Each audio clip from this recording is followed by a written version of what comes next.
Bab 21. Bratva. Arti harfiahnya adalah persaudaraan, brotherhood, dan itulah hakikat dari organisasi kriminal tersebut. Persaudaraan, teman seperjuangan lebih penting daripada bisnis itu sendiri, lebih penting dari pemerintahan. Persaudaraan adalah simbol kesetiaan, kehormatan. Rusia memiliki sejarah panjang dalam organisasi kriminal. Sudah ada sejak zaman Tsar, era kekaisaran. Dulu hanya kelompok-kelompok kecil, bandit, pencuri, sekumpulan penjahat yang tidak punya visi dan misi, kecuali menembakkan senjata, mabuk-mabukan, dan hura-hura. Lantas terkencing dan terkentut ketika dikejar aparat, serta menangis saat masuk penjara, untuk kemudian kambuh lagi saat bebas. Era ketika organisasi kejahatan hanya diisi preman kelas murahan yang berani merundung saat ramai-ramai bersama temannya, tapi cengeng saat sendirian. Setelah era Perang Dunia Kedua, meninggalnya Stalin, lantas disusul Perang Dingin dan jatuhnya Uni Soviet, kelompok-kelompok kecil ini mulai bergabung dan atau bekerja sama, menyusul mekarnya pasar gelap, black market di Rusia. Masa-masa suram, resesi ekonomi, kurs mata uang bergerak tak terkendali, keran impor-ekspor macet, semua barang ada pasar gelapnya.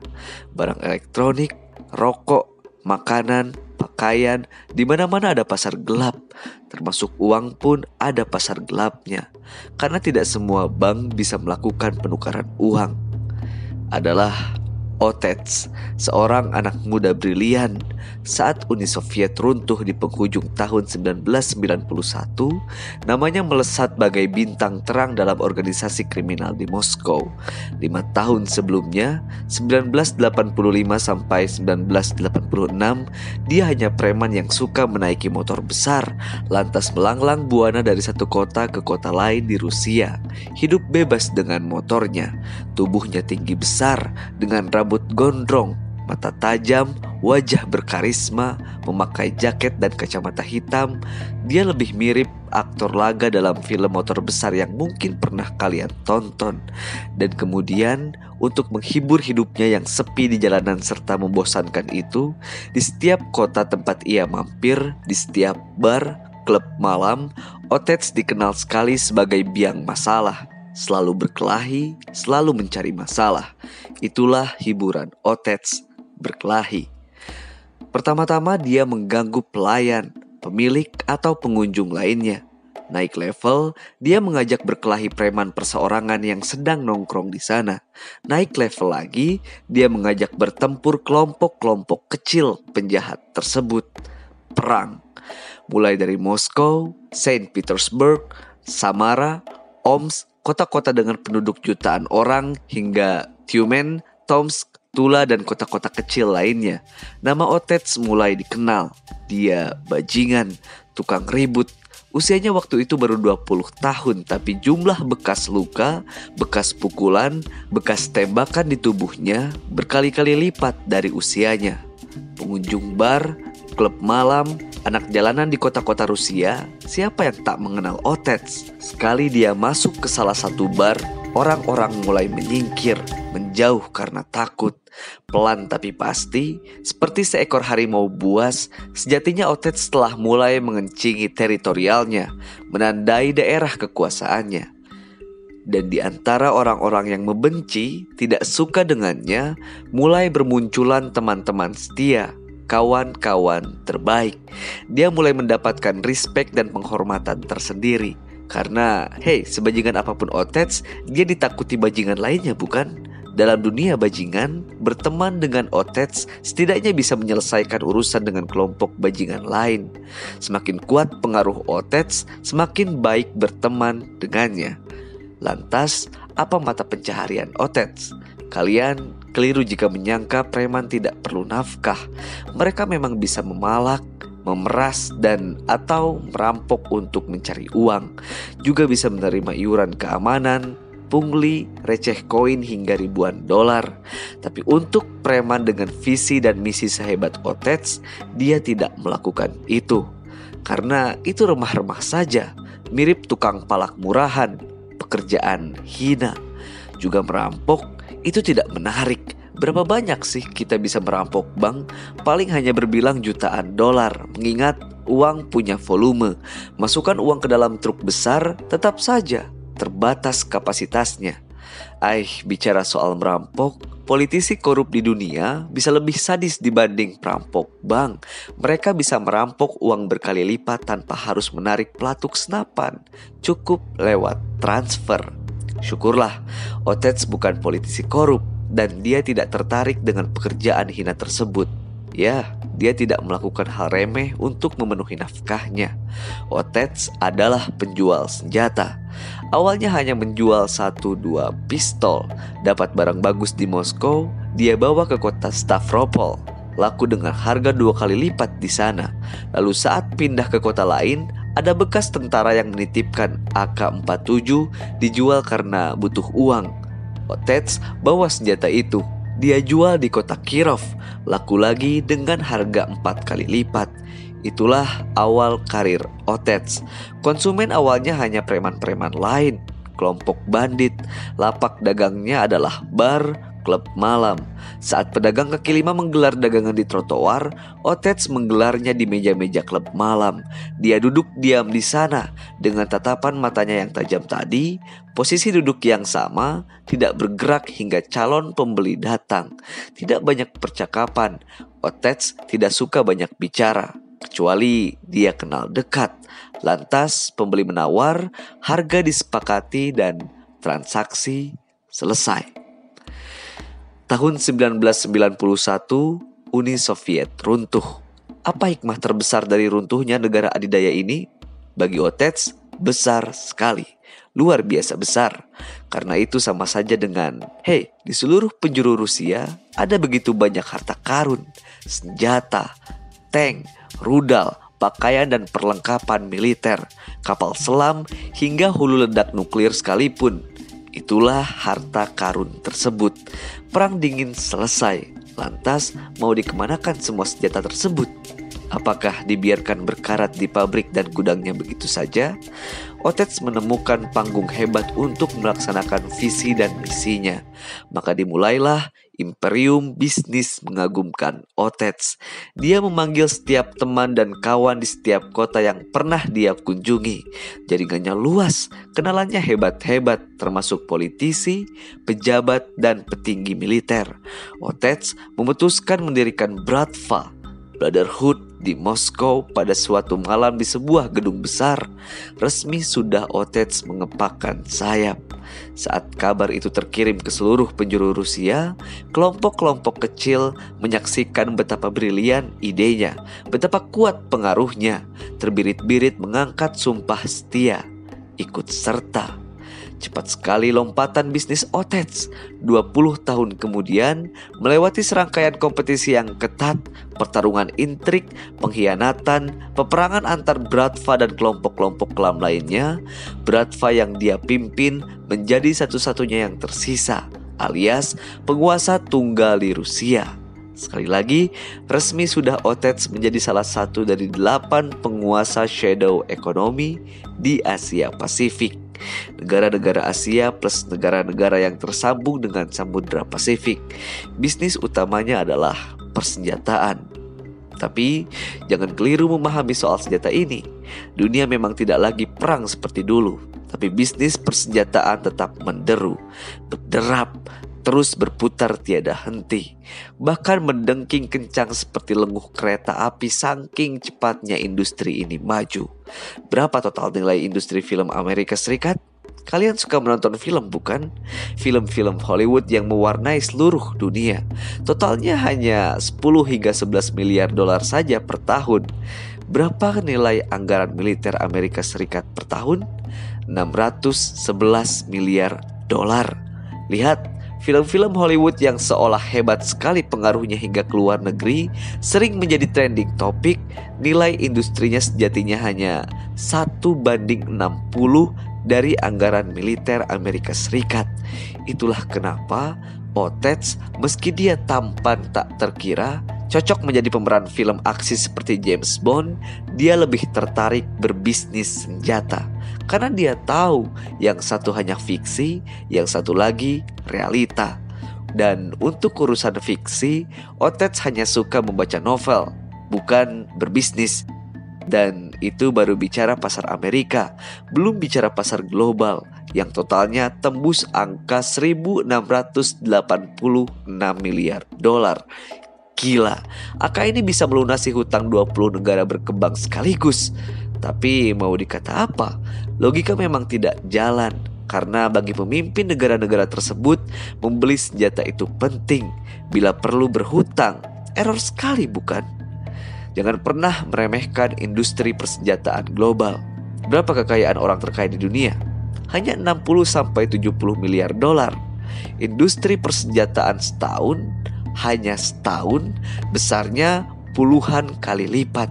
Dan kita belum menghitung belanja di pasar gelap, transaksi di bawah tangan oleh para militer, agen rahasia, organisasi kriminal, dan sebagainya. Nilainya lebih dahsyat lagi.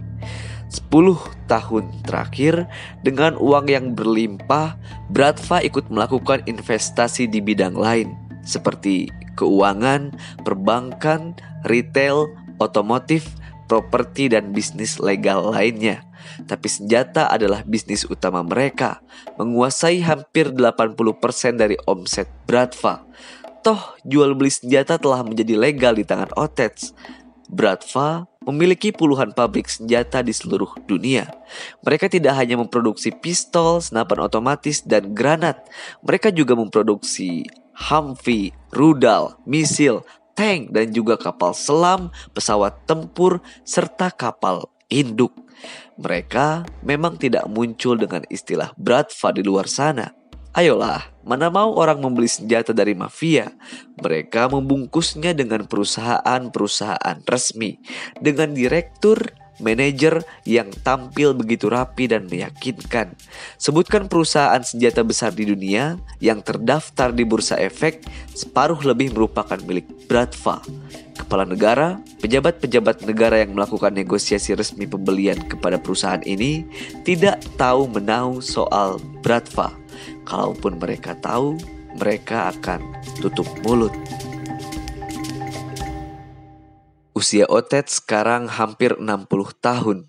Dia memang bukan lagi preman jalanan yang selalu mencari masalah di setiap bar atau klub malam di setiap kota yang dia kunjungi. Dia sekarang adalah pedagang senjata terbesar di dunia. Dia mencari masalah di setiap negara. Maka konflik peperangan adalah LDR baginya. Dan perang saudara, pertikaian senjata adalah cinta sejatinya. Kesepakatan pembelian persenjataan yang dilakukan banyak negara, selalu ada berkas dokumennya di meja kerjanya. Dia tidak lagi menggelar lapak di bar, klub malam. Dia menggelar lapaknya lewat sistem online. Percaya atau tidak, transaksi pembelian senjata itu mirip sekali dengan toko online. Tapi tentu saja tidak semua orang punya akses ke website tersebut. Di sana, kontrak pembelian akan diposting oleh lembaga militer berbagai negara. Misalnya negeri A membutuhkan 10 basoka dengan spesifikasi tertentu. Diposting. Lantas, calon penjual yang melihat postingan itu memasukkan tawaran atas kontrak tersebut. Sama bukan? Bedanya di lapak ini, kalian tidak bisa menjual sepatu, jam tangan, atau bahkan pulsa. Itulah sekelumit cerita tentang Bratva. Dibanding 7 keluarga penguasa shadow ekonomi lainnya, Bratva lah yang memiliki struktur organisasi yang paling baik. Karena model bisnis mereka menuntut hal tersebut. Rapi, disiplin, tanpa kesalahan. Mereka juga yang memiliki sumber daya manusia, tukang pukul maksudnya, yang paling terlatih. Lagi-lagi karena sifat bisnis mereka demikian. Dan jangan tanya soal sumber daya lainnya. Senjata maksudnya. Mereka adalah produsen senjata. Beraliansi dengan Bratva sangat penting. Setiap kali bandul keseimbangan keluarga penguasa shadow ekonomi bergerak, Bratva selalu menjadi kunci penentu. Aku tahu persis Master Dragon juga telah mengirim orang menemui Otets dan pasti menawarkan sesuatu agar Bratva mendukungnya. Membentuk poros dengan Moskow wajib sifatnya. Moskow. Di kota itulah aku, Salonga, dan Kaeda mendarat pukul 7 pagi. Cahaya matahari pagi menyiram wajahku. Musim semi. Moskow terasa lebih hangat dan menyenangkan. Pucuk bangunan-bangunan khasnya terlihat menawan. 3 sedan berwarna hitam metalik telah menunggu di anak tangga pesawat. Juga tukang pukul suruhan Otets yang menjemput kami. "Selamat datang kawan," seseorang menyapa dengan aksen kental Rusia. Dia sepantaran denganku. Aku tersenyum. Aku kenal dengan orang yang menyambutku. Dia adalah Sergi. Ini kabar baik. Otets tidak akan mengirimkan Sergi menjemput di bandara jika dia tidak menghormati keluarga Tong dan keluarga Yamaguchi. Siapa Sergi? Dalam struktur organisasi Bratva, dia adalah two spies, mata-mata. Penting sekali posisinya di sana. Tugas utama Sergi adalah memastikan semua anggota persaudaraan setia. Tidak ada pengkhianat. Dia juga sekaligus sebagai penyelesai konflik tingkat tinggi. Sama seperti posisiku dulu sebelum Tauke Besar meninggal. Aku mengenal Sergi sejak kuliah master di Amerika. Bajingan ini pernah berkelahi denganku di belakang perpustakaan kampus. Pertarungan tinju 1 lawan 1 tanpa penonton. 1 jam jual beli tinju. Wajah lebam, berdarah, dan hasilnya draw, seri. Kami sama-sama tetap masih berdiri. Saat kuliah dulu, aku tahu dia adalah anggota Bratva. Dan dia tahu aku dari keluarga Tong. "Apa kabarmu si babi hutan?" Sergi memelukku, menepuk punggungku. "Baik, kabarku baik Sergi." "Ah, Nona Kaeda, selamat malam." Sergi membukukan badan ke arah Kaeda. Kaeda balas membungkuk. "Aku ikut berduka cita atas musibah di Tokyo. Sangat menyedihkan mendengar beritanya. Cepat atau lambat, si kakek tua Master Dragon itu akan menerima balasannya. Aku pernah bertemu dengan Nona Sakura saat dia masih berusia 9 atau 10 tahun. Dia diajak berlibur ke Moskow oleh Hirosan dan Ayako-san. Tuan Otets menyuruhku mengawal keluarga kalian. Aku yang bertugas mengawasi saat itu. Mungkin Nona Kaeda masih ingat hal tersebut." Sergi sekali lagi membungkuk. Kaeda mengangguk. "Dan Tuan Salonga." Sergi tersenyum ke rombongan terakhir kami. "Sungguh kehormatan akhirnya aku bertemu dengan penembak pistol terbaik." Salonga melambaikan tangan, memasang topi koboynya. "Ah, perutku lapar Sergi. Aku belum sarapan. Makanan di pesawat pribadi bujang tidak ada yang menggugah selera. Malah membuatku mual. Bisa kita hentikan sejenak basa-basi ini? Cari tempat makan yang menyediakan borscht, shashik. Itu akan menghangatkan sekaligus menyenangkan perutku." Sergi tertawa. "Tentu saja Tuan Salonga. Tuan Otets justru telah menunggu di kantornya untuk sarapan. Nah, mari bergegas sebelum aku memakan pistolku saking laparnya."